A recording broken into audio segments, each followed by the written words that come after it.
2027లోనే అసెంబ్లీకి ఎన్నికలు రాబోతున్నాయా? రేవంత్ కుర్చీ లాగేసేందుకు ఉమ్మడి నల్గొండ, ఖమ్మం జిల్లా మంత్రులు, ఎమ్మెల్యేలు రెడీ అవుతున్నారా? ఢిల్లీలో వారంతా కూర్చొని రేవంత్ రెడ్డిపై కత్తులు నూరుతున్నారా? జూబ్లీహిల్స్ ఉప ఎన్నికలో గెలిచేందుకు కాంగ్రెస్ కుయుక్తులు పన్నుతోందా? ఈ ఉప ఎన్నికలో గులాబీ పార్టీదే విజయమా? గతంలో మాగంటి గోపీనాథ్ సాధించిన 16,000 మెజారిటీ కంటే ఈసారి మెజారిటీ భారీగా ఉండబోతోందా?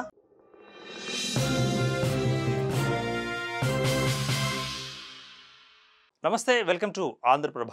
జూబ్లీ బైపోల్ సందర్భంగా ఆంధ్రప్రభతో BRS working president KTR exclusive interview ఇచ్చారు. ఆ వివరాలను ఈ ఎపిసోడ్లో చూద్దాం.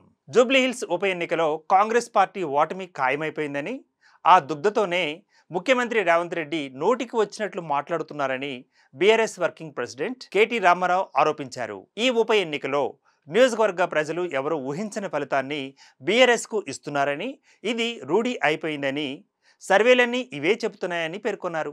వాస్తవానికి 2028లో అసెంబ్లీకి ఉప ఎన్నికలు జరగాల్సి ఉందని, అయితే 2027లోనే ఎన్నికలు వస్తాయని ఆయన జోస్యం చెప్పారు. రేవంత్ కుర్చీని లాగేసేందుకు నల్గొండ, ఖమ్మం జిల్లాలకు చెందిన కాంగ్రెస్ పార్టీ మంత్రులు, ఎమ్మెల్యేలు ఢిల్లీ కేంద్రంగా కత్తులు నూరుతున్నారని ఆయన పేర్కొన్నారు.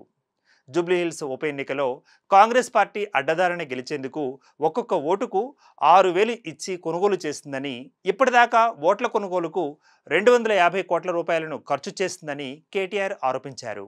ఎన్ని కుయుక్తులు పన్నినా, ఎన్ని అడ్డదారులు తొక్కినా, ఓటర్లను బెదిరించినా, ప్రలోభాలకు గురి చేసినా జూబ్లీహిల్స్లో గెలిచేది గులాబీ జెండే అని తమ పార్టీ అభ్యర్థి మాగంటి సునీత 16,000కు పైగా ఓట్లతో విజయం సాధించబోతున్నారని ఆయన చెప్పారు.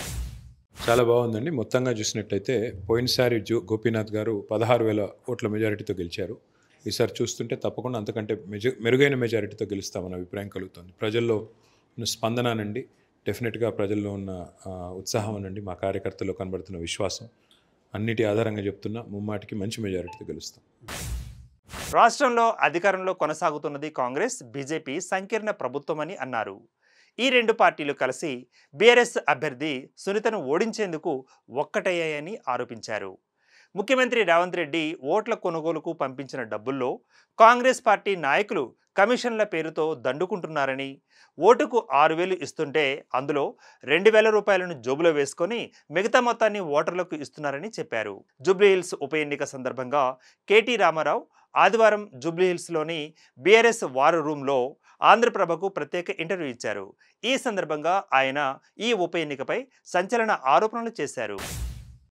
ఏముంది, ఇప్పుడు 2 ఏళ్ల అటర్ ఫ్లాప్ గవర్నమెంట్ తెలంగాణలో ఉంది. ఇక్కడ ఏ వర్గానికి మంచి చేయని గవర్నమెంటు, ఏ వర్గం ఓట్లు కూడా ఇవాళ అడిగడానికి నైతిక హక్కు లేని గవర్నమెంట్ ఇక్కడ ఉంది. ఇక బీజేపీ అయితే 11 సంవత్సరాలుగా తెలంగాణ రాష్ట్రానికి చేసింది ఏమీ లేదు కాబట్టి వారి వైపు ప్రజలు చూస్తారని కూడా నేను అనుకోను.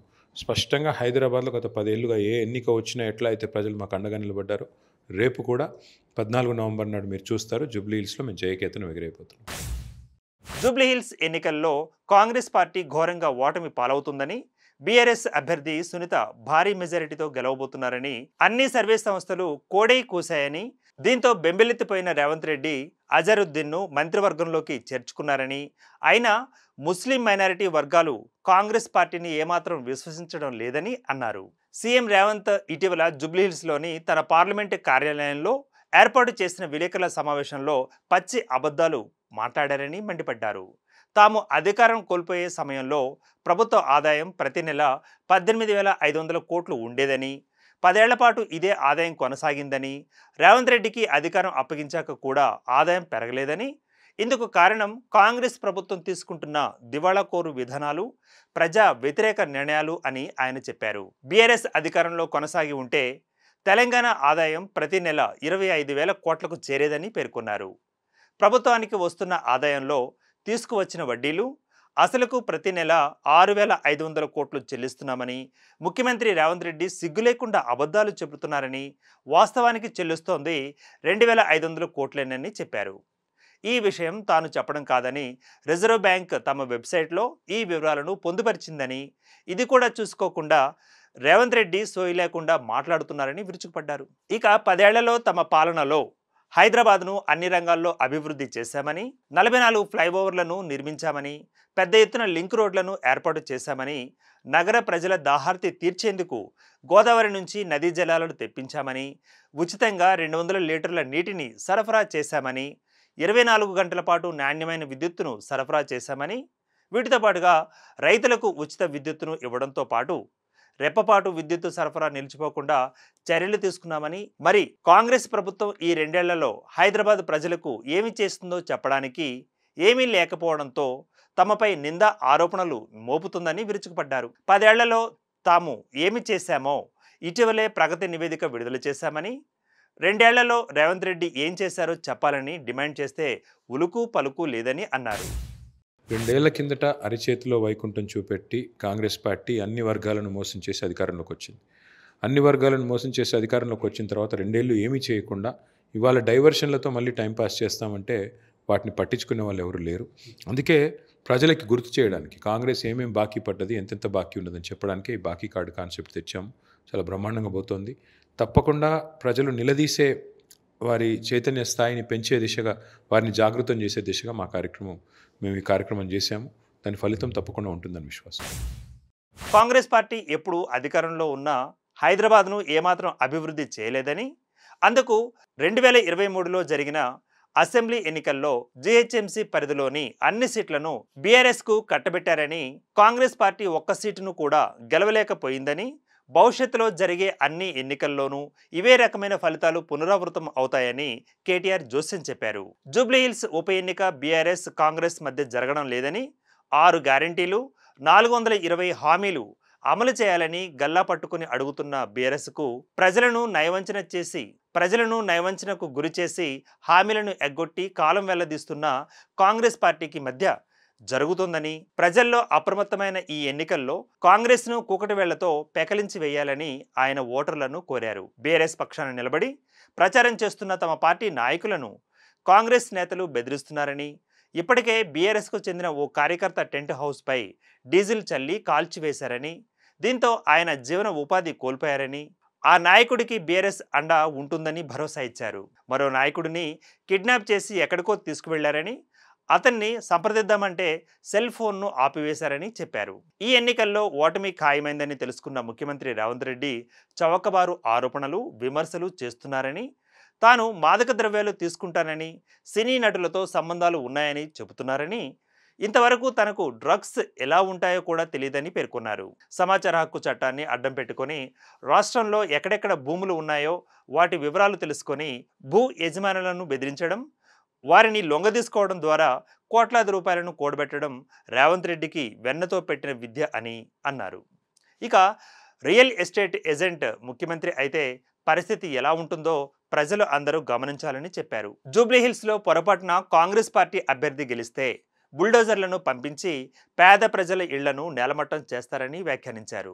అందుకే ఈ ఎన్నికలలో కాంగ్రెస్కు బుద్ధి చెప్పి ఆ పార్టీ అభ్యర్థిని చిత్తుచిత్తుగా ఓడించాలని కోరారు. ప్రభుత్వంలో కొందరు అధికారులు ముఖ్యమంత్రి రేవంత్ రెడ్డి అడుగులకు మడుగులు ఒత్తుతున్నారని, వచ్చేది బీఆర్ఎస్ ప్రభుత్వమేనని ఆయన అన్నారు. ఎవరెవరు ఏం చేస్తున్నారో, రేవంత్ రెడ్డి ఆయన సోదరులకు ఎలా ఊడిగం చేస్తున్నారో అన్నీ రాసి పెట్టుకుంటామని, ఈ దఫా ఎవరిని వదిలిపెట్టేది లేదని కేటీఆర్ హెచ్చరించారు. ముఖ్యంగా ఐపీఎస్ అధికారులు తమ విధులను నిర్వహిస్తే బాగుంటుందని, ప్రభుత్వం ముఖ్యమంత్రి తమకు అండగా ఉన్నాడని రెచ్చిపోతే మూల్యం చెల్లించుకోవాల్సి వస్తుందని హెచ్చరించారు. ఈ ఎన్నికల్లో పోలీసులను అడ్డుపెట్టుకుని రిగ్గింగ్కు పాల్పడి తద్వారా గెలుద్దామన్న ధీమాతో కాంగ్రెస్ పార్టీ ఉందని అన్నారు. ఈ సందర్భంగా తాను ఎన్నికల అధికారులకు, పోలీసులకు ఒకటే విజ్ఞప్తి చేస్తున్నానని పేర్కొన్నారు. స్వేచ్ఛాయుత వాతావరణంలో పోలింగ్ జరిగేందుకు సహకరిస్తే బాగుంటుందని, లేని పక్షంలో వారి పేర్లు, వారు చేస్తున్న అకృత్యాలు అన్నీ రాసి పెట్టుకుని మరి అధికారంలోకి వచ్చాక ఏం చేయాలో అది చేసి చూపిస్తామని చెప్పారు. అధికారంలో ఉన్న వాళ్ళు ధోకా చేసింది వాళ్ళు, అధికారంలో ఉన్నది వాళ్ళు. కాబట్టి సహజంగా ప్రజలు ఏమడుగుతారంటే మీరు చేసింది చెప్పండి. ఇప్పుడు నేను 10 ఏళ్ల కాలంలో బీఆర్ఎస్ ఏం చేసింది జూబ్లీహిల్స్ కానీ డెవలప్మెంట్ కార్డుతో సహా రిలీజ్ చేశాం. మరి మీరు కూడా చేయవచ్చు కదా. 2 ఏళ్లలో ఏం చేశారు మీరు హైదరాబాద్కి అంటే వాళ్ళ ముఖ్యమంత్రి గారి దగ్గర సమాధానం లేదు. మా తాతలు నేతులు తాగారు, మా మూతుల వాసన చూడండి అంటే ప్రజలు దానికి క్షమించరు. కాబట్టి ముమ్మాటికి మేము నమ్ముతున్నది, బలంగా విశ్వసిస్తున్నది, ప్రజలు 10 ఏళ్ల కేసీఆర్ గారి పరిపాలన గుర్తు చేసుకొని మరి 2 ఏళ్ల ఈ అరాచక పాలన చూసిన తర్వాత కాంగ్రెస్ను తిరస్కరిస్తారు, మమ్మల్ని గెలిపిస్తారు. హైడ్రా ప్రభుత్వ భూములను కాపాడిందని, ఇప్పటిదాకా 50,000 కోట్ల విలువైన భూములను స్వాధీనం చేసుకుందని పదే పదే చెబుతున్న ముఖ్యమంత్రి రేవంత్ ఆ భూములను తనఖా పెట్టి ఎన్నికల సమయంలో ప్రజలకు ఇచ్చిన 6 గ్యారంటీలు, 420 హామీలను అమలు చేయాలని డిమాండ్ చేశారు. 1 కోటి మంది మహిళలను కోటీశ్వరులను చేస్తామన్న ముఖ్యమంత్రి వారికి అరచేతిలో వైకుంఠం చూపిస్తున్నారని అన్నారు. ప్రతి ఏటా 20 లక్షల మంది మహిళలను కోటీశ్వరులను చేస్తే 5 ఏళ్లలో 1 కోటి మంది అవుతారని, కేవలం ప్రచారం తప్ప చేస్తున్నదేమీ లేదని అన్నారు. మహిళలకు సైతం ముఖ్యమంత్రి రేవంత్ అరచేతిలో వైకుంఠం చూపించి పబ్బం గడుపుకుంటున్నారని వ్యాఖ్యానించారు. ఈ అంశంలో అప్రమత్తంగా ఉండాలని హితవు పలికారు. అసెంబ్లీ ఎన్నికల సమయంలో అన్ని వర్గాలకు మాయమాటలు చెప్పి శుష్క వాగ్దానాలు చేసి అధికారంలోకి వచ్చిన రేవంత్ రెడ్డి హామీలను గుర్తు చేస్తే ఉద్యోగులు, విద్యార్థులు, ప్రజా సంఘాలు మహిళలపై తన అక్కసు వెళ్లగక్కుతున్నారని మండిపడ్డారు. పదవీ విరమణ చేసిన ఉద్యోగులకు వారికి అందే ప్రయోజనాలను చెల్లించాలని కోరితే ఉద్యోగ సంఘాలను, ఆ సంఘాల నాయకులను బెదిరిస్తున్నారని వ్యాఖ్యానించారు. తనను కోసుకు తినండి అంటూ చెబుతున్నారని గుర్తు చేశారు ఆయన. విద్యార్థి సంఘాలు విద్యార్థుల బోధన ఫీజులు చెల్లించమని కోరితే విజిలెన్స్ తనిఖీలు చేయిస్తామంటూ యాజమాన్యాలను బెదిరిస్తున్నారని అన్నారు. మహిళలకు ఇస్తామన్న 2,500, 4,000 రూపాయల పింఛన్లు, తులం బంగారం, వికలాంగులకు 6,000, విద్యార్థినులకు స్కూటీ, ఏటా 2 లక్షల ఉద్యోగాలు, ఇలా ఇచ్చిన హామీలను నెరవేర్చమని కోరితే వారిపై పోలీసులను ఉసుగొల్పి అక్రమ కేసులు బనాయిస్తున్నారని ఆరోపించారు. కాంగ్రెస్ నహితో ముసల్మాన్ నహి అంటూ జూబ్లీహిల్స్ ఉప ఎన్నిక ప్రచారంలో సీఎం రేవంత్ చేసిన వ్యాఖ్యలపై కేటీఆర్ తీవ్రస్థాయిలో మండిపడ్డారు. కాంగ్రెస్ ఎప్పుడు పుట్టింది, ముస్లిం మతం ఎప్పటి నుంచి ఉంది అన్న బుద్ధి జ్ఞానం లేకుండా రేవంత్ మాట్లాడుతున్నారని అన్నారు. ఆది నుంచి ముస్లింలు కాంగ్రెస్కు అండగా నిలబడ్డారని, వారిని కించపరిచేలా మాట్లాడిన రేవంత్ బేషరతుగా క్షమాపణ చెప్పాలని ఆయన డిమాండ్ చేశారు. మీకు ఓటు వేస్తే ముస్లింలు మంచివారు, లేకపోతే కాదా? 80 ఏళ్ల నుంచి ముస్లింలు కాంగ్రెస్ పార్టీకి అండగా నిలబడ్డారని అన్నారు. బీఆర్ఎస్కు ముస్లింలు ఓటు వేస్తే బద్నాం చేసేందుకు ప్రయత్నిస్తున్నారని అన్నారు. జూబ్లీహిల్స్ ఉప ఎన్నికలో బీజేపీ పోటీలో లేదని, ఆ పార్టీ అభ్యర్థికి 6 నుండి 8% ఓట్లు మాత్రమే వస్తాయని, డిపాజిట్లు గల్లంతైనా ఆశ్చర్యపోవనవసరం లేదని ఆయన చెప్పారు. రాష్ట్రంలో మంత్రివర్గంలో ఉండే వాళ్ళే డైరెక్ట్గా చెప్తున్నారు, వాళ్ళ పిల్లలు చెప్తున్నారు, ముఖ్యమంత్రి గారు తుపాకీ ఇచ్చారు, పారిశ్రామికవేత్త తలకు తుపాకీ పెట్టారు అని. అంటే ఆ స్థాయిలో రాష్ట్రం నడుస్తున్నప్పుడు, రాష్ట్రం రౌడీ షీటర్ల పాలైనప్పుడు సహజంగా సామాన్యుల్లో ఆందోళన ఉండడం చాలా చాలా సహజమైన విషయం. కాబట్టి ఇప్పుడు మళ్ళీ ఇక్కడ ఎవరు పోటీ చేస్తున్నారు, ఒక నేర చరిత్ర కలిగిన కుటుంబానికి సంబంధించిన వ్యక్తి పోటీ చేస్తున్నారు. తప్పకుండా ప్రజలు ఇవన్నీ ఆలోచించే ఓటేస్తారు. జూబ్లీహిల్స్ ఉప ఎన్నికలో కాంగ్రెస్ అభ్యర్థిగా పోటీ చేస్తున్న నేతకు రౌడీ చరిత్ర ఉందని కేటీఆర్ ఆరోపించారు. ఈ ఎన్నికల్లో జూబ్లీహిల్స్ ప్రజలు 3 రకాల భయాలను ఎదుర్కొంటున్నారని, పొరపాటున కాంగ్రెస్ అభ్యర్థి గెలిస్తే వ్యాపారాలు దెబ్బతింటాయని, నెలవారీ మామూళ్లు వసూలు చేస్తారని, చిరు వ్యాపారులను కూడా వదిలిపెట్టరని అన్నారు. అందుకే ఈ ఎన్నికల్లో సర్వే చేసేందుకు వెళ్లిన వారికి కూడా ఓటర్లు భయపడుతూ తమ మనసులోని మాటను చెబుతున్నారని, బీఆర్ఎస్కు అండగా నిలబడతామనే భరోసా ఇస్తున్నారని చెప్పారు. రెండో భయం, ఎక్కడ కాంగ్రెస్కు ఓటేస్తే హైడ్రా పేరుతో బుల్డోజర్ వస్తుందన్న ఆందోళనతో ఓటర్లు ఉన్నారని అన్నారు. మా వేలితో మా కంటిని ఎందుకు పొడుచుకోవాలని ఓటర్లు భావిస్తున్నారని, పేదవారి ఇళ్లు కూలగొట్టే బుల్డోజర్ రాజ్యానికి చర్మగీతం పాడాలని చూస్తున్నట్లుగా పేర్కొన్నారు. 4 కోట్ల మంది తెలంగాణ ప్రజలు 4 లక్షల మంది ప్రజల వైపు చూస్తున్నారు. జూబ్లీహిల్స్ ఉప ఎన్నిక ఫలితంపై రాష్ట్రంలోని 4 కోట్ల మంది ప్రజలు 4 లక్షల జనాభా జూబ్లీహిల్స్ నియోజకవర్గంపై చూస్తున్నారని కేటీఆర్ వ్యాఖ్యానించారు. ఈ ఉప ఎన్నిక ఫలితంపై తమకు స్పష్టత ఉందని, 2023లో జరిగిన అసెంబ్లీ ఎన్నికల్లో అప్పటి తమ పార్టీ ఎమ్మెల్యే మాగంటి గోపీనాథ్ 16,000 ఓట్లు పైచిలుకుతో గెలిచారని గుర్తు చేశారు. ఈ ఎన్నికలో అంతకన్నా ఎక్కువ మెజారిటీ విజయం సాధిస్తారని, ఇందులో ఎలాంటి అనుమానం లేదని చెప్పారు. రౌడీ భయం, హైడ్రా భయం, రేవంత్ రెడ్డి అరాచక పాలన భయాలు జూబ్లీహిల్స్ ఎన్నికల్లో ఉన్నాయని, ప్రజలు విఘ్నతతో ఓటు వేసేందుకు సిద్ధమయ్యారని చెప్పారు.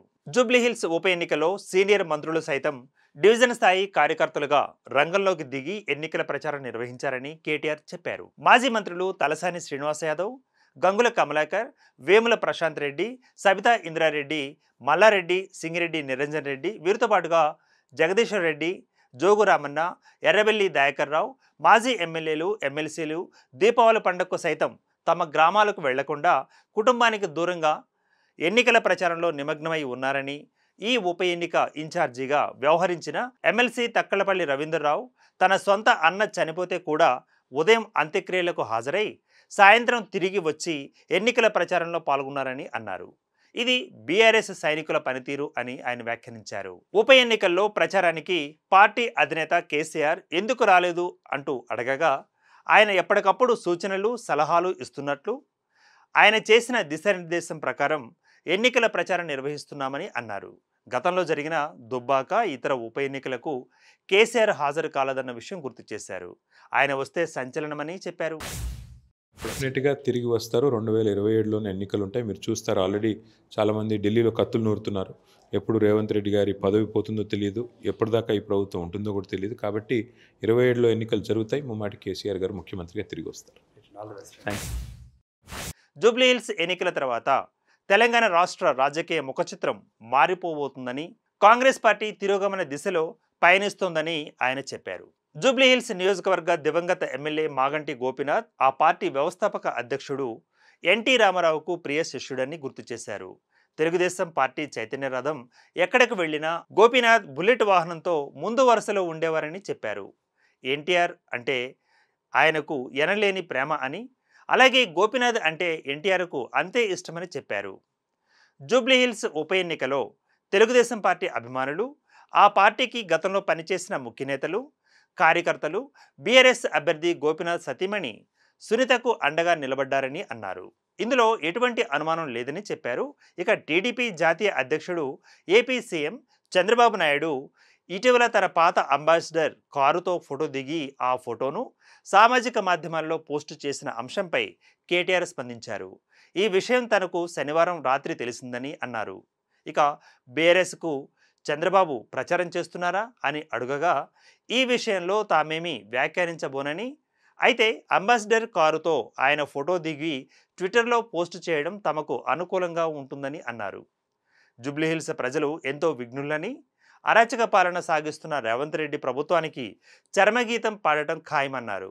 ఆ పార్టీ అభ్యర్థి 2వ స్థానంతోనే సరిపెట్టుకోవాల్సి వస్తుందని చెప్పారు. రేవంత్ రెడ్డి ప్రభుత్వంలో అన్ని వ్యవస్థలు కుప్పకూలిపోయాయని, రియల్ ఎస్టేట్ రంగం కూలిపోయిందని, ఇప్పట్లో కోలుకోలేని పరిస్థితి నెలకొని ఉందని అన్నారు. బీఆర్ఎస్ 10 ఏళ్ల పాలనలో రియల్ ఎస్టేట్ రంగం పరుగులు తీస్తే రేవంత్ రెడ్డి హయాంలో అది దివాలా తీసిందని అన్నారు. 30 లక్షల వ్యయంతో కొన్న ఇంటి జాగా ఇప్పుడు ఏకంగా 15 లక్షల రూపాయలకు పడిపోయిందన్నారు.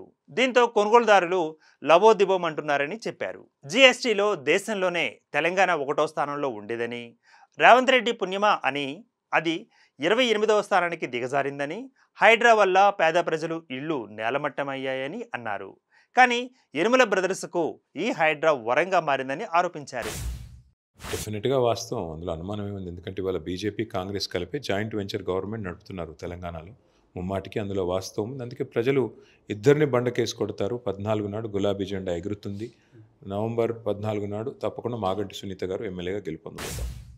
ఎన్నికలకు ముందు సినిమా రంగ ప్రముఖులను జైలులో పెట్టింది రాక్షస ఆనందం పొందిన రేవంత్ రెడ్డి జూబ్లీహిల్స్ ఎన్నికలు రాగానే వారిని ప్రసన్నం చేసుకునేందుకు నానా తంటాలు పడ్డారని ఆరోపించారు. యూసఫ్ కూడా పోలీస్ లైన్లో ఓ కార్యక్రమం ఏర్పాటు చేసి తన పూలదండను తనే తెచ్చుకొని, తన శాలువాను తనే కొనుక్కొని, ప్రభుత్వం డబ్బుతో ప్రజలను తరలించి సన్మానం చేయించుకున్నారని అన్నారు. ఇంతకన్నా దౌర్భాగ్యం మరొకటి ఉందా అంటూ ఆయన వ్యాఖ్యానించారు. 2 ఏళ్లలో గుర్తుకు రాని సినీ కార్మికులు, కుల సంఘాలు, గిగ్ వర్కర్లు జూబ్లీహిల్స్ ఉప ఎన్నిక రాగానే గుర్తుకు వచ్చారా అని నిలదీశారు ఆయన. హైడ్రా, బడా పారిశ్రామికవేత్తలకు, రియల్ ఎస్టేట్ రంగ ప్రముఖులకు అడుగులు మడుగులు ఒత్తుతోందని, పేద మధ్యతరగతి ప్రజల వర్గాల జీవితాలను నాశనం చేసి చిన్నాభిన్నం చేస్తుందని అన్నారు. ఉప ముఖ్యమంత్రి బట్టి విక్రమార్క హైడ్రాపై మాట్లాడుతూ 20 రియల్ ఎస్టేట్ సంస్థల పేర్లు చెప్పారని, అందులో ఏ ఒక్క సంస్థ ఆస్తులను ముట్టుకోలేదని, దిగ్విజయంగా ఇందులో 2 సంస్థలు బఫర్ జోన్లో బహుళ అంతస్తుల భవనాలు నిర్మిస్తున్నా హైడ్రాకు అవి కనిపించడం లేదని, పెద్దవాళ్లకు హైడ్రా చుట్టంగా మారిందని అన్నారు. Keep watching Andhraprabha.